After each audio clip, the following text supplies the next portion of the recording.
Hello everyone, আজকের ভিডিওতে আমি তোমাদের দেখাবো কিভাবে তোমরা গ্রুপ ডাটা ব্যবহার করে কোএফিসিয়েন্ট অফ ভেরিয়েশনটা ডিটারমাইন করবে। তো চলো শুরু করা যাক। ভিডিওটা ভালো লেগে থাকলে একটা লাইক দিও, বন্ধুদের সঙ্গে শেয়ার করো আর চ্যানেলটা সাবস্ক্রাইব করে রাখো।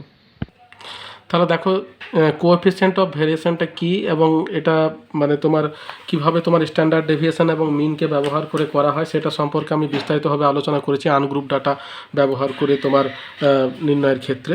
তো দেখো এখানে আমাদের কোএফিসিয়েন্ট অফ ভেরিয়েশন জিনিসটা কি আমি আর একবার এখানে বলে দিই, যে কোনো ডাটা তার প্রমাণ বিচ্যুতি বা স্ট্যান্ডার্ড ডেভিয়েশন এবং গাণিতিক গড় বা মিন অনুপাতকে 100 দিয়ে গুণ করে যে মান পাওয়া যায় তাকে ভেদাঙ্ক বা ব্যবধাঙ্ক বা কোএফিসিয়েন্ট ভেরিয়েশন বা বিচ্যুতির গুণাঙ্ক বলা হয়। বুঝতে পেরেছো? তো কোএফিসিয়েন্ট অফ ভেরিয়েশন জানার আগে তোমাদেরকে স্ট্যান্ডার্ড ডেভিয়েশন আর মিন এই দুটো সম্পর্কে ধারণাটা ক্লিয়ার করতে হবে এবং এই দুটোকে তোমাদেরকে বের করতে হবে, তারপরেই কিন্তু এটা তোমরা বের করতে পারবে। তো আমি দেখো এখানে যে সমস্যাটা করছি এটা কিন্তু গ্রুপ ডাটার ক্ষেত্রে। তো গ্রুপ ডাটা ব্যবহার করে কীভাবে তোমরা করবে সেটা আমি এবার তোমাদের সঙ্গে আলোচনা করছি। তাহলে দেখো এই চ্যাপ্টার থেকে তোমাদের 5 নম্বর টোটাল প্রশ্ন থাকবে, ঠিক আছে, স্ট্যাটিস্টিক থেকে। তো এইখান থেকে তোমাদের একটা প্রশ্ন যেমন ধরো এরকম যদি ক্যালকুলেশন দেয় এটার জন্য তোমরা 4 নাম্বার পাবে, আর 1 নাম্বার ছোটো একটা প্রশ্ন কিন্তু পুরো টপিকটা থেকে দেওয়া থাকবে। তো দেখো সমস্যাটা এভাবে দেওয়া থাকে। এখানে আমি তোমাদের একটা সমস্যা তুলে ধরেছি, বলছি একটি বিদ্যালয়ের 5ম শ্রেণীর ছাত্রছাত্রীদের ভূগোলের প্রাপ্ত নম্বরের বিচ্যুতির গুণাঙ্ক নির্ণয় করো। এখানে ভূগোলের নম্বর দেওয়া আছে তোমার, এগুলো তোমার দেওয়া আছে তোমার শ্রেণী সীমানা, ঠিক আছে। গ্রুপ আর আনগ্রুপ ডাটার মধ্যে পার্থক্য নিশ্চয়ই তোমরা বোঝো, যে গ্রুপ ডাটা যেখানে শ্রেণী সীমানা বা শ্রেণী ব্যবধান দেওয়া থাকে সেটা হচ্ছে গ্রুপ ডাটা, যেখানে দেওয়া থাকে না সেটা হচ্ছে আনগ্রুপ ডাটা। তো এখানে দেখো এটা দেওয়া আছে শ্রেণী সীমানা। শ্রেণী ব্যবধান হচ্ছে যখন এই 20তে শেষ হয়ে পরের যেটা শুরু সেটা মানে অন্য নাম্বার থাকবে, 21 থাকবে, 22 থাকবে, তখন সেটা হচ্ছে শ্রেণী ব্যবধান। আর এটা হচ্ছে শ্রেণী সীমানা। শ্রেণী সীমানা যদি দেওয়া থাকে তখন কিন্তু কাজটা করা সহজ হয়, বুঝতে পেরেছো। আর যদি শ্রেণী ব্যবধান থাকে তাহলে সেটাকে আবার শ্রেণী সীমানাতে কনভার্ট করতে হয়। তো যাই হোক, এখানে তোমার শ্রেণী সীমানা দেওয়া আছে, এখান থেকে সরাসরি আমরা কাজটা করতে পারবো। তো দেখো এখানে 0 থেকে 20, 20 থেকে 40, 40 থেকে 60, 60 থেকে 80, 80 থেকে 100 এবং ছাত্রছাত্রীদের প্রাপ্ত নম্বর যেটা ছাত্রছাত্রীদের সংখ্যা 2, 10, 15, 10 এবং 6 এটা দেওয়া আছে। এবার দেখো একটা ক্যালকুলেশন টেবিল করতে হবে। তো ক্যালকুলেশন টেবিলটা যেটা হয় সেটা ফর্মুলার উপরে বেস করেই হয়। তো তোমাদেরকে প্রথমে ফর্মুলাটা জানতে হবে, আর তার আগে তোমাদেরকে যেটা হয় যে টেবিলটা যেটা করতে হবে সেটা এইখানে যেটা তোমার কলাম সংখ্যা, এখানে সেটা রো সংখ্যা হবে, বুঝতে পারছো। এখানে কলাম সংখ্যা আছে দেখো 1, 2, 3, 4, 5, 6, এখানে রো সংখ্যা হবে তোমার 6টা, তাহলে কিন্তু তোমার কাজটা হয়ে যাবে। এবার দেখো আমি প্রথমে তোমাদের কিউমুলেটিভ ভ্যারিয়েশনের যে ফর্মুলাটা আছে সেখানে দেখো এই কয়েকটা জিনিস দেখো, standard deviation by mean divided by 100, এটা হচ্ছে তোমার ফর্মুলা। তো তাহলে তোমরা দেখতেই পাচ্ছ এখানে যে কিউমুলেটিভ ফ্রিকোয়েন্সি বের করার আগে আমাদেরকে স্ট্যান্ডার্ড ডেভিয়েশন আর মিন এই দুটো কিন্তু আমাদেরকে বের করতেই হবে। তাহলে স্ট্যান্ডার্ড ডেভিয়েশনের ফর্মুলাটা কি আছে, এটা হচ্ছে তোমার গ্রুপ ডাটার ক্ষেত্রে √(f মড), এটাকে বলা হয় মড, বুঝতে পেরেছো, নট মোড, এটা হচ্ছে মড, এমওডি। মড কথাটার অর্থ হচ্ছে এক্স মাইনাস বার এক্স, অর্থাৎ এক্স থেকে আমাদের গড় এক্সের মানটা প্লাস হোক বা মাইনাস হোক আমরা প্লাসেই লিখব, সেটাই হচ্ছে তোমার মড, ডিভাইডেড বাই এন, ঠিক আছে। আর মিনের ফর্মুলাটা জানি আমরা summation f x by n বা সামেশন এফ। সামেশন এফকে আমরা এন হিসাবেও তোমার রিপ্রেজেন্ট করে থাকি। তাহলে দেখো এই কতগুলো জিনিস আমাদেরকে পেতে গেলে যে টেবিলটা করতে হবে সেটা হচ্ছে এই টেবিলটা, বুঝতে পেরেছো। তাহলে এখানে প্রথমে কী করতে হবে, প্রথমে শ্রেণী সীমানাটা লিখেছি। শ্রেণী সীমানা মানে হচ্ছে এখানে ভূগোলের নম্বর। মধ্যবিন্দু যেটা আমাদেরকে বের করতে হবে, মধ্যবিন্দুর ফর্মুলা কী আছে, lower class boundary plus upper class boundary divided by 2, ঠিক আছে। তাহলে এইখানে দেখো প্রথম যে ঘরটা আছে সেখানে লোয়ার ক্লাস বাউন্ডারি আছে 0 আর আপার ক্লাস বাউন্ডারি আছে 20। তাহলে 0 + 20 ডিভাইডেড বাই 2 সমান আসবে তোমার 10। তাহলে প্রথম যে মধ্যবিন্দু সেটা আমরা 10 পেয়ে গেলাম, হলো। এর পরের ঘরটা যেটা আছে দেখো ছাত্রছাত্রীর সংখ্যা, যে পরিসংখ্যা ছাত্রছাত্রীর সংখ্যা যেটাকে এফ বলে রিপ্রেজেন্ট করছি এবং টোটাল এফকে বলা হয় এন, বুঝতে পারছো। তাহলে সামেশন এফ বা এন দুটো জিনিস একই, তাহলে এটা সামেশন আমাদেরকে বের করতে হবে। তারপরে আছে এফ এক্স, অর্থাৎ এফ এর সঙ্গে এক্সকে মধ্যবিন্দুর সঙ্গে এটাকে মাল্টিপল করে যেটা পাবো সেটা আমাদের এখানে বসাতে হবে। তারপরে দেখো বার এক্স, বার এক্স মানে হচ্ছে মিন, বুঝতে পারছো, বার এক্স আর অন্য কোনো কিছু নয়, এটা হচ্ছে মিন। আমি বার এক্স বা মিন এখানে লিখতে পারি, MEAN মিন। তারপরে দেখো mod x minus bar x, হ্যাঁ। তারপরে F mod x minus bar x. তারপরে দেখো F mod x minus bar x তার হোল স্কোয়ার। ঠিক আছে, তাহলে এই এতগুলো জিনিস আমাদেরকে বের করতে হবে। তাহলেই আমরা প্রথমে স্ট্যান্ডার্ড ডেভিয়েশন বের করতে পারবো, তারপরে মিন বের করতে পারবো, তারপরে আমরা পুরো ফর্মুলাটাকে পুট করতে পারবো। তাহলে এই হচ্ছে আমাদের ব্যাপার। এবার দেখো আমরা এক এক করে সব পুট করে দেখি কীভাবে বের করা যায়। তাহলে মধ্যবিন্দু প্রথমটার তো 10 হয়েছে, দ্বিতীয়টার কত হবে দেখো, দ্বিতীয়টা 20 প্লাস 40 সমান কত হচ্ছে 60 ডিভাইডেড বাই 2 মানে 30। ঠিক আছে, এবার দেখো যখনই দুটো করে নিলাম তখন দুটোর মধ্যে ডিফারেন্সটা আমরা পেয়ে গেলাম, মানে কত ডিফারেন্স হচ্ছে 20। তাহলে তারপরেরগুলো সাধারণত 20 হবে। তাহলে 30 প্লাস 20 সমান 50, 50 প্লাস 20 সমান 70, 70 প্লাস 20 প্লাস সমান 90। দেখো 100 আর 80কে যদি যোগ করি তাহলে আমাদের 180 ডিভাইডেড বাই 2 মানে 90 হচ্ছে। তাহলে এটা হচ্ছে তোমার সহজ। ঠিক আছে, এরপরে দেখো আমরা বের করবো এফ এক্স। তাহলে এফ এক্স মানে হচ্ছে এফ ইন্টু এক্স, অর্থাৎ 10 ইন্টু 2 যদি করি তাহলে আমাদের এফ এক্স কত বেরোচ্ছে 20। ঠিক আছে, তাহলে এটা 20 হলো। তারপরে এটা যদি আমরা মাল্টিপল করি তাহলে হবে তোমার 300, 10 ইন্টু 30 ইন্টু 10, তাহলে 50 ইন্টু 15, তাহলে 4 15 60, তাহলে এটা হচ্ছে 600। তারপর দেখো 7 ইন্টু 70 ইন্টু 10 সমান এটা হবে তোমার 700, আর এটা হবে তোমার 6 9 54, 540। ঠিক আছে, তাহলে এই হচ্ছে আমাদের এফ ইন্টু এক্স ভ্যালু। এরপর দেখো আমাদের যেটা করতে হবে সেটা হচ্ছে যে মিনটা বের করতে হবে। তাহলে মিনের ফর্মুলাটা কি আছে, মিনের ফর্মুলা দেখো এখানে দেওয়া আছে, বার এক্স বা মিন হচ্ছে summation f x by n, অর্থাৎ এইটাকে আমাদের সামেশন করতে হবে ডিভাইডেড বাই এন, অর্থাৎ এইটাকে যোগ করে যেটা আসবে এই দুটোকে ডিভাইড করতে হবে। তাহলে আমরা এইগুলোকে প্রথমে যোগ করে নিই। দেখো তাহলে প্রথমে এটাকে যোগ করি, কত আসছে দেখি। তাহলে দেখো এখানে প্রথমে 10 প্লাস 2 সমান 12, 12 প্লাস 15 সমান 27, আর 10 37, 37 প্লাস 6। ঠিক আছে, তাহলে দেখো হচ্ছে আমাদের 43। তাহলে এটার ভ্যালু হচ্ছে আমাদের 43, 43 হয়েছে। এবার সামেশন এফেক্সের ভ্যালু কত হচ্ছে দেখি আমরা। সামেশন এফেক্সটা যদি করি তাহলে দেখো কত আসছে।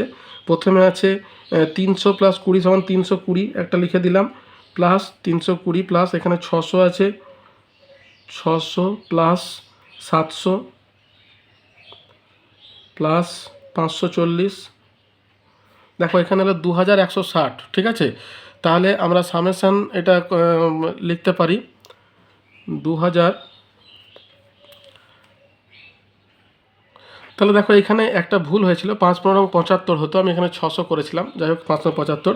তাহলে এখানে টোটাল করে আমাদের দেখো আসছে 2310। এই দেখো এখানে মানটা আমি বের করেছি, টোটাল এসেছে তোমার 2310। ঠিক আছে, তাহলে আমরা মিনটাকে কীভাবে বের করব, তাহলে মিন হচ্ছে তোমার, এই দেখো এখানে ফর্মুলাটা পুট করা আছে আমার, তাহলে সমান হচ্ছে তোমার 2310 ডিভাইডেড বাই এইটা টোটাল আসছে তোমার 43। ঠিক আছে, তাহলে 43 করলাম, তাহলে এটা আমার বের কত হচ্ছে দেখো, সমান যেটা আছে ডিভাইডেড বাই 43 সমান আছে দেখো 53.72। ঠিক আছে, তাহলে 53.72 এটা হচ্ছে আমার মানে মিন 53.72। তাহলে আমি এখানে লিখে দিলাম 53.72 নিয়ে এটা পুরোপুরি আমি দাগ দিয়ে দিলাম, মানে এটা পুরোটাই একটাই ভ্যালু। হ্যাঁ, এটা তুমি মুছে দিতেও পারো, মুছে দিলেও কোনো অসুবিধা নেই, মাঝখানে লিখলেও হয়। হয়েছে, এবার দেখো আমাদের যেটা করতে হবে সেটা হচ্ছে যে এক্স মাইনাস বার এক্স বা মিন। তাহলে এক্সের ভ্যালু কোথায় আছে, এক্সের ভ্যালু দেখো এখানে আছে, এই যে মধ্যবিন্দু এক্স 10। তাহলে এখানে আমাদের তোমার এক্স মাইনাস বার এক্স, এটা প্লাসে বেরোক মাইনাসে বেরোক আমাদেরকে প্লাসে লিখতে হবে, যেহেতু এখানে আমাদের মডটা দেওয়া আছে, বুঝতে পেরেছো। তাহলে আমরা এখানে প্রথমে যে ভ্যালুটা বেরিয়েছে সেটা ধরো আমাদের কমন, এবার 53 পয়েন্ট তোমার 72 এবার আমরা মাইনাস করব। ঠিক আছে, শুধু এক্স ধরে আমরা মাইনাস করে যাব। তো প্রথমে তাহলে আমাদের আছে কত, মাইনাস 53.72 মাইনাস 10।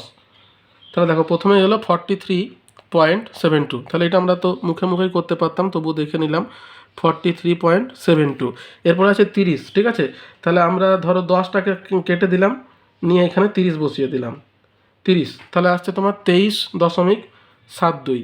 তাহলে এখানে লিখলাম আমি 23.72 হয়েছে। তারপরে আছে 50, তাহলে 30টাকে কেটে আমরা 50 করে দিলাম।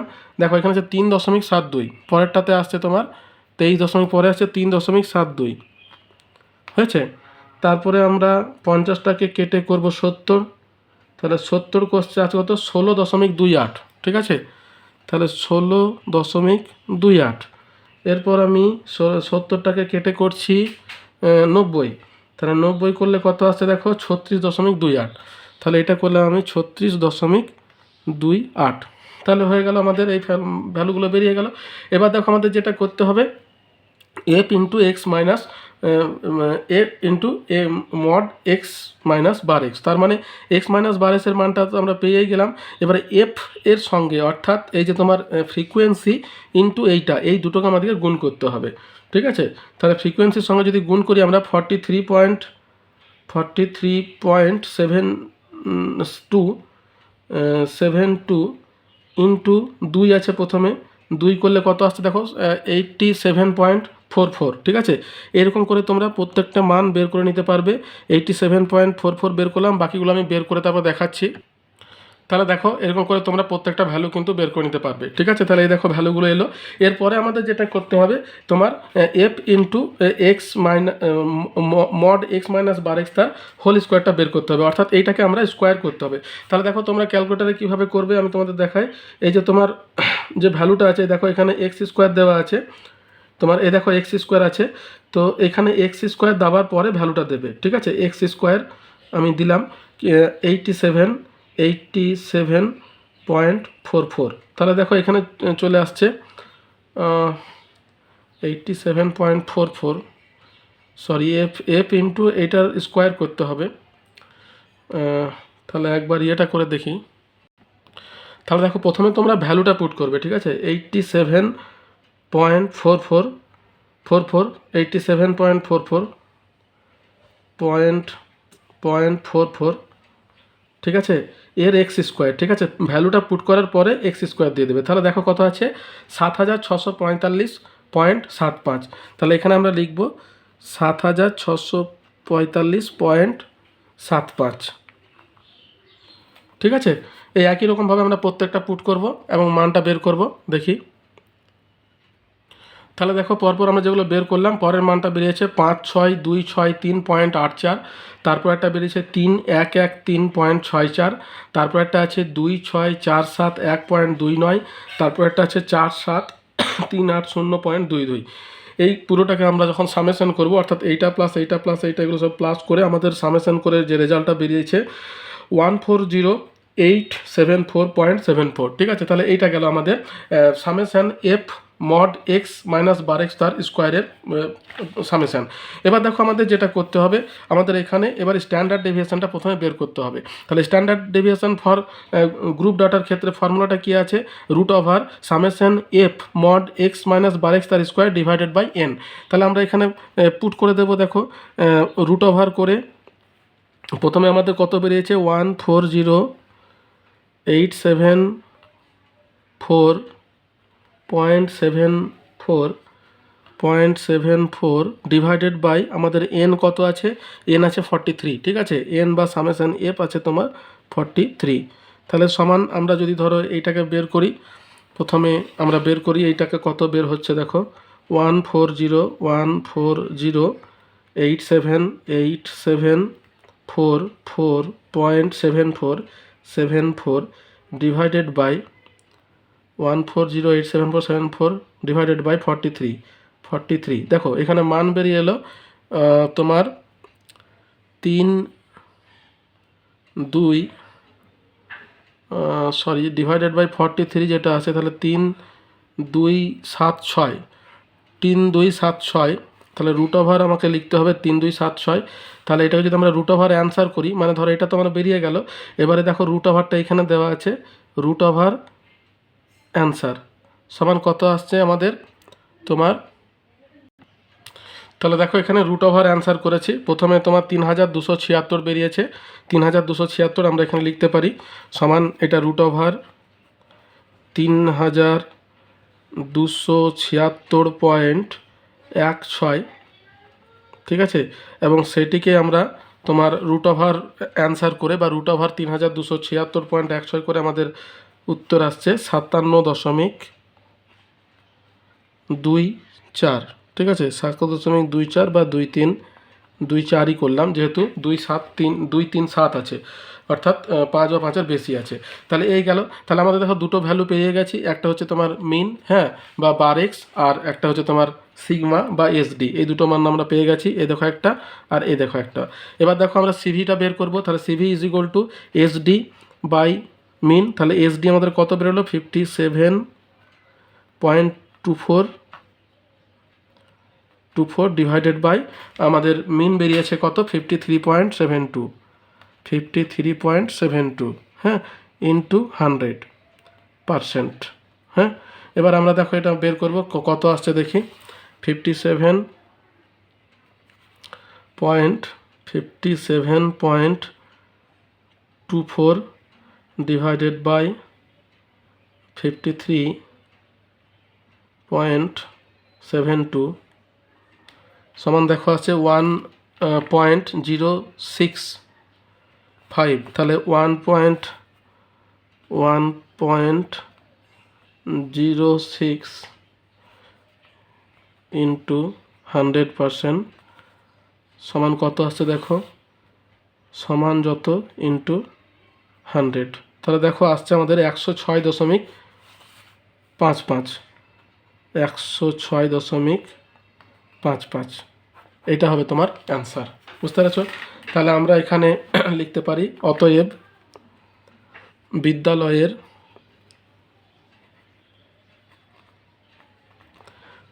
বিদ্যালয়টির পঞ্চম শ্রেণীর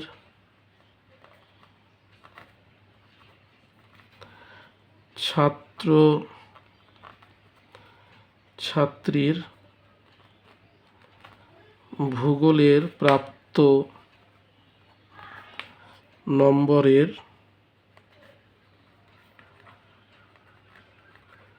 বিচ্যুতি গুণাঙ্ক হল 106.55%। এটা শতাংশ বা পার্সেন্টেজে হবে। বুঝতে পারছো? তাহলে দেখো আমি যতটা পারলাম চেষ্টা করলাম তোমাদের বোঝানোর জন্য, আশা করছি বোঝাতে পেরেছি। যদি এরপরও অসুবিধা থাকে আমাকে কমেন্ট বক্সে লিখে পাঠাও, আমি উত্তর দেওয়ার চেষ্টা করব। ভিডিওটা ভালো লেগে থাকলে একটা লাইক দিও, বন্ধুদের সঙ্গে শেয়ার করো আর চ্যানেলটা সাবস্ক্রাইব করে রাখো। দেখা হচ্ছে পরের ভিডিওতে। ধন্যবাদ।